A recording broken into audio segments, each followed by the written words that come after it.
గౌరవ ప్రధానమంత్రి గారి చేతుల మీదుగా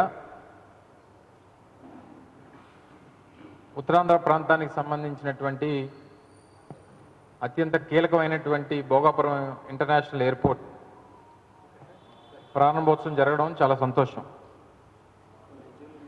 ఎప్పటి నుంచో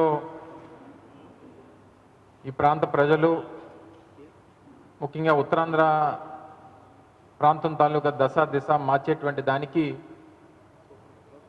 ఈ ప్రాజెక్టు ఎంతగానో దోహదపడుతుందని చెప్పి నమ్మినటువంటి సందర్భంలో నిన్న అది ప్రారంభోత్సవం కావడం చాలా సంతోషం.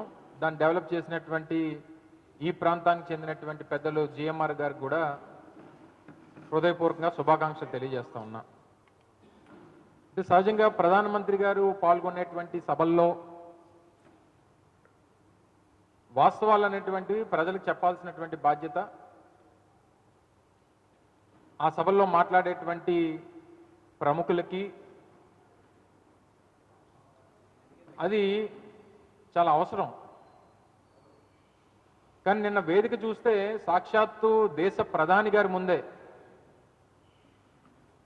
దేశ ప్రధాని నరేంద్ర మోడీ గారి ముందే రాష్ట్ర ముఖ్యమంత్రి, రాష్ట్ర ఉప ముఖ్యమంత్రి, కేంద్ర మంత్రి, ముఖ్యమంత్రి గారి కొడుకు సకల శాఖ మంత్రి గారు నలుగురు కూడా ఒకటే స్క్రిప్ట్ తీసుకొని ప్రతిపక్ష నాయకులైనటువంటి శ్రీ వైఎస్ జగన్మోహన్ రెడ్డి గారి మీద విమర్శలు చేసేటువంటి దానికి ఆ వేదికను వాడుకున్నారు. సరే, విమర్శలు చేయడం అనేటువంటిది వాళ్ళకి సర్వసాధారణంగా గడిచినటువంటి 2 సంవత్సరాలుగా వాళ్ళకి ఏ వేదిక దొరికినా జగన్నామ స్మరణ అనేటువంటిది వారు చేస్తున్నటువంటిది మనందరం కూడా చూస్తూ ఉన్నాం. మంత్రి గారి ముందు కూడా అబద్ధాలు చెప్పడానికి వెనకడుగు వేయలేదు. ఇంకా దేశ ప్రధాని ముందే అబద్ధాలు చెప్పినటువంటి దానికి ధైర్యం చేసినప్పుడు ప్రజలకు ఎన్ని అబద్ధాలు చెప్తున్నారు అనేటువంటిది కొత్తగా చెప్పాల్సినటువంటి పని లేదు. అయితే భోగాపురం ఇంటర్నేషనల్ ఎయిర్పోర్ట్ ఆ నిర్మాణం కానీ, దానికి కావాల్సినటువంటి అప్రూవల్స్ కానీ, ఎవరి పాత్ర ఏంటి, ఎవరు దీనికి పూర్తిగా సహకరించారనేటువంటిది ప్రజలు కూడా అన్ని వాస్తవాలు కూడా తెలుసుకున్నారు. నిన్న చంద్రబాబు నాయుడు గారు మాట్లాడుతూ కొబ్బరికాయ కొట్టింది నేనే, గుమ్మడికాయ కట్టింది నేనే అంటున్నాడు. ఎస్, ఇవి రెండే మీరు చేశారు. మధ్యలో మిగిలిన పని అంతా కూడా జగన్మోహన్ రెడ్డి గారు చేశారు. కొబ్బరికాయ కొట్టడానికి, గుమ్మడికాయ కట్టడానికి ముఖ్యమంత్రి అవసరం లేదు. ఎవరైనా కట్టేస్తాడు, దారిని పోయినాడు ఎవడైనా కట్టేస్తాడు. కొట్టమంటే కొబ్బరికాయ కొట్టమంటే ఎవరైనా కొడతాడు, గుమ్మడికాయ కట్టమంటే ఎవరైనా కట్టేస్తాడు. కానీ భోగాపురం ఇంటర్నేషనల్ ఎయిర్పోర్ట్ కట్టింది మాత్రం జగన్మోహన్ రెడ్డి గారే అనేటువంటిది ప్రజలు వాస్తవాలు తెలుసుకున్నారనేటువంటి విషయాన్ని చంద్రబాబు నాయుడు గారు గుర్తుపెట్టుకోవాలి. 2019లో తెలుగుదేశం పార్టీ ప్రభుత్వం గద్దె దిగిపోయేటువంటి సమయానికి జగన్మోహన్ రెడ్డి గారు 2019లో ముఖ్యమంత్రిగా బాధ్యతలు తీసుకునేటువంటి సందర్భంలో 2700 ఎకరాలకు గాను సేకరించినటువంటి భూమి కేవలం 270 ఎకరాలు మాత్రమే. 270 నుంచి 290 ఎకరాలు మాత్రమే. అంటే నాట్ ఈవెన్ 10%. మరి 270 ఎకరాలు 290 ఎకరాలు మాత్రమే మీరు సేకరించినటువంటి భూమితో అసలు మీరు శంకుస్థాపన ఎలా చేశారు 2019లో చంద్రబాబు నాయుడు గారు?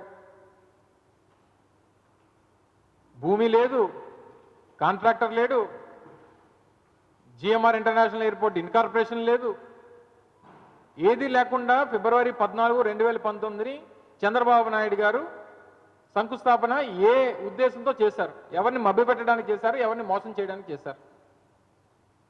ఇది వాస్తవం కాదా? భూమి లేక, కాంట్రాక్టర్ లేక, ఫైనాన్షియల్ క్లోజర్ లేక, క్లియరెన్స్లు లేక, ఏది లేకుండా చంద్రబాబు నాయుడు గారు శంకుస్థాపన చేశారు. అందుకని అన్న, కొబ్బరికాయ కొట్టడానికి మీ శిలాఫలకం ఓపెన్ చేయడానికి ఒక తాబి మేస్త్రిని మీ చేతికి కొబ్బరికాయ ఇచ్చినోడు ఉంటే చాలు. మీరు ఇటువంటి శిలాఫలకాలు ఈ రాష్ట్రంలో, ఉమ్మడి ఆంధ్రప్రదేశ్లో కొన్ని వేల శిలాఫలకాలు ఉన్నాయి చంద్రబాబు నాయుడు గారు ఇలా తుప్పలు పట్టేసినవి. ఎందుకంటే ఆయనకి ఎన్నికల ముందు వారి ఎన్నికల అవసరాల కోసం ఇటువంటి శిలాఫలకాలు, కొన్ని వందల శిలాఫలకాలు ఉమ్మడి ఆంధ్రప్రదేశ్లో వేసినటువంటి సందర్భాలు చూసాం. ఈ సందర్భంలో మేము ఆ రోజు 2019లో మేము అధికారంలోకి వచ్చేటువంటి సమయానికి 130 పైచిలకు లీగల్ ఇష్యూస్ ఉన్నాయి ఆ భోగపురం ఇంటర్నేషనల్ ల్యాండ్ ఎక్విజిషన్కి. 2020లో కోవిడ్ని ఎదుర్కొన్నాం. మే 19, 2020 జిఎంఆర్ ఇంటర్నేషనల్ ఎయిర్పోర్ట్ ఇన్కార్పొరేషన్ అనేటువంటిది 2020లో జరిగింది. దానికి తగ్గ సర్టిఫికేట్ ఆఫ్ ఇన్కార్పొరేషన్ ఇది. సర్టిఫికేట్ ఆఫ్ ఇన్కార్పొరేషన్ ఇది డాక్యుమెంట్. మీలా వేగ్గా ఏది పడితే అది మాట్లాడి మీరు చేయకపోయినా మేమే చేసామనేటువంటి ఆ క్రెడిట్ తీసుకునేటువంటి ఉద్దేశాలు మీలా మాకు లేవు. ఇది 2020 మే నెలలో ఇన్కార్పొరేషన్ అయినటువంటి జిఎంఆర్కి సంబంధించినటువంటి సర్టిఫికేట్ ఆఫ్ ఇన్కార్పొరేషన్. 2023 మేము శంకుస్థాపన చేసేటువంటి సమయానికి పూర్తిగా 2700 ఎకరాలు భూమిని సేకరించి దానికి దాదాపు 500 కోట్ల రూపాయలు ఎక్విజిషన్కి ఖర్చు పెట్టి 4 గ్రామాలు రీహాబిటేట్ చేయాల్సినటువంటి పరిస్థితి వస్తే 4 గ్రామాలని రీహాబిటేట్ చేసి స్ట్రక్చరల్ కాంపన్సేషన్ ప్రతి ఇంటికి దాదాపు 10 లక్షల రూపాయలు ఇవ్వాలనంటే 10 లక్షల రూపాయలు స్ట్రక్చరల్ కాంపన్సేషన్ ఇచ్చి రీహాబిటేట్ చేసినటువంటి ప్రాంతాల్లో కావాల్సినటువంటి ఇన్ఫ్రాస్ట్రక్చర్ కల్పించి దాదాపు 1000 కోట్ల రూపాయలు ల్యాండ్ ఎక్విజిషన్కి R&Rకి ఖర్చు పెట్టినటువంటి ఘనత జగన్మోహన్ రెడ్డి గారి ప్రభుత్వానికి. 2023 సమయానికి అసలు ఓవరాల్గా జిఎంఆర్ ఇంటర్నేషనల్ ఎయిర్పోర్ట్కి సంబంధించినటువంటి దాంట్లో ప్రభుత్వం తాలూకా ఈక్విటీ ఏంటి? ప్రభుత్వం తాలూకా ఈక్విటీ 2200 ఎకరాల భూమిని ఆ సంస్థకి ఇవ్వడం అనేటువంటిదే ప్రభుత్వం తాలూకా ఈక్విటీ. హ్యాండ్ ఓవర్ చేస్తే మిగిలినటువంటి కన్స్ట్రక్షన్ యాక్టివిటీ అంతా కూడా ఆ పెట్టుబడి అంతా కూడా ఆ సంస్థ పెట్టుకుంటుంది. ప్రయాణాలు ఏదైతే కమర్షియల్ యాక్టివిటీ స్టార్ట్ అయిన తర్వాత ప్రయాణానికి ఒక్కొక్క ప్రయాణికుడికి ఇంత అనేటువంటిది ప్రభుత్వానికి ఆ సంస్థ చెల్లించాలనేటువంటిది అగ్రిమెంట్. సో 2200 ఎకరాలు ప్రభుత్వం వారికి హ్యాండ్ ఓవర్ చేసి వాళ్ళకి అక్కడ ఉన్నటువంటి గ్రామాల్ని రీహాబిటేట్ చేసి వారికి అన్ని రకాలుగా కూడా సహకరించి క్లియరెన్సులు తీసుకుని వచ్చి సేఫ్టీ క్లియరెన్సెస్ కానీ లేకపోతే ఫైర్ కానీ ఎన్వైరన్మెంటల్ క్లియరెన్సులు కానీ డీజీసీఏకి సంబంధించినటువంటి క్లియరెన్సులు కానీ అన్నీ కూడా క్లియరెన్సులు కూడా 2019-24 మధ్యలోనే తీసుకుని వచ్చాం.